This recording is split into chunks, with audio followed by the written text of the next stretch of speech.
There is a creature on Earth that can survive the vacuum of space.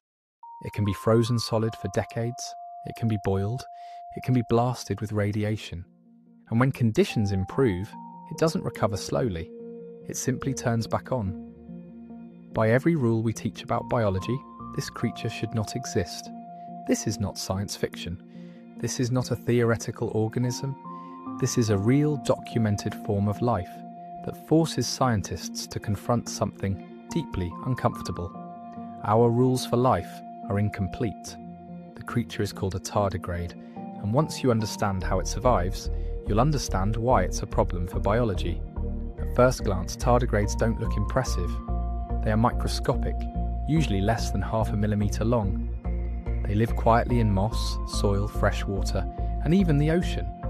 They're often called water bears because of their stubby legs and slow, clumsy movement. They don't look fast, they don't look armoured, they don't look dangerous. And that's exactly the misdirection. Tardigrades are not rare. They are not hidden in one extreme environment or locked away in some unreachable corner of the planet. They are everywhere, living alongside us unnoticed, which makes what they can survive even harder to explain. Life, as we understand it, is fragile. Cells depend on water. Proteins rely on specific temperatures. DNA breaks under radiation. Metabolism collapses when conditions drift too far from normal. Extreme heat destroys molecular structure. Extreme cold ruptures cells. Radiation shreds genetic material.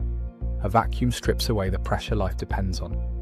These forces don't injure life, they end it, except in tardigrades. Tardigrades have survived temperatures just above absolute zero. They've survived temperatures hotter than boiling water. They've endured crushing pressures and complete dehydration. They've survived radiation doses hundreds to thousands of times higher than what would instantly kill a human. And perhaps most unsettling of all, they have survived direct exposure to the vacuum of space. No air, no pressure, no protection. They didn't evolve on another planet. They didn't arrive here by accident. They developed this ability right here on Earth. Which raises the obvious question: how? The answer isn't toughness. It isn't resilience in the way we normally think about survival. It's something far stranger. When conditions become hostile, tardigrades don't fight the environment. They don't adapt in real time. They don't attempt to repair damage as it happens. They shut down. Their bodies contract into a dehydrated, compact form called a ton. Their metabolism drops to nearly zero. Water leaves their cells. Chemical reactions stop. For all practical purposes, the tardigrade becomes inactive. Not alive in the way we define life, but not dead either. Biology doesn't like that category. Most living things require constant activity to remain alive. Energy production, cellular repair, genetic maintenance. Life is supposed to be dynamic.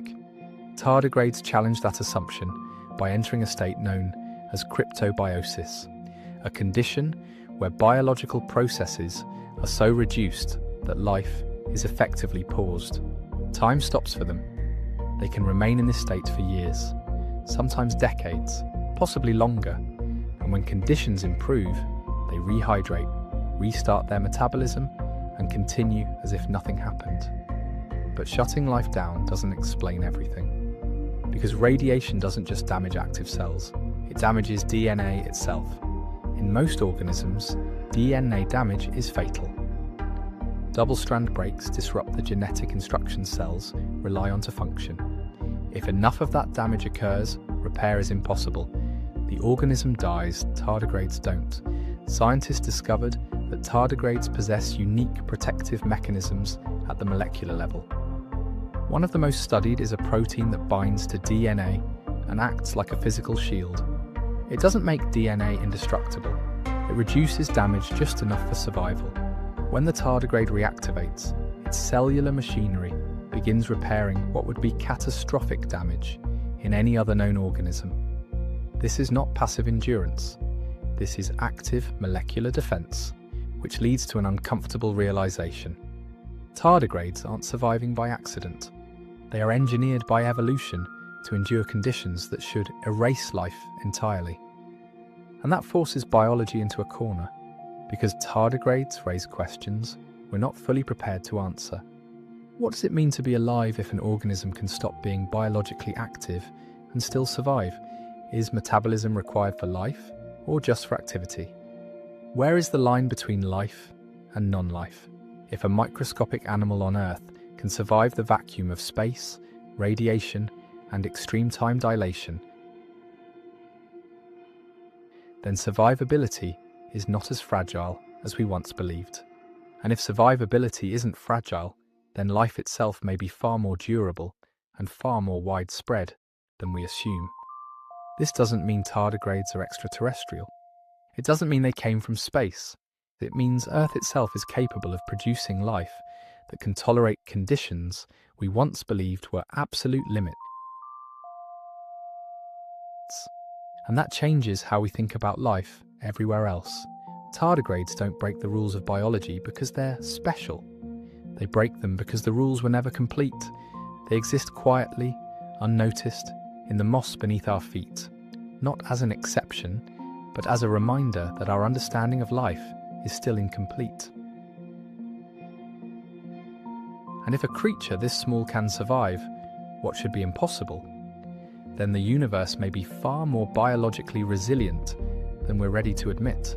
If this kind of organism exists here, what else are we misunderstanding about life?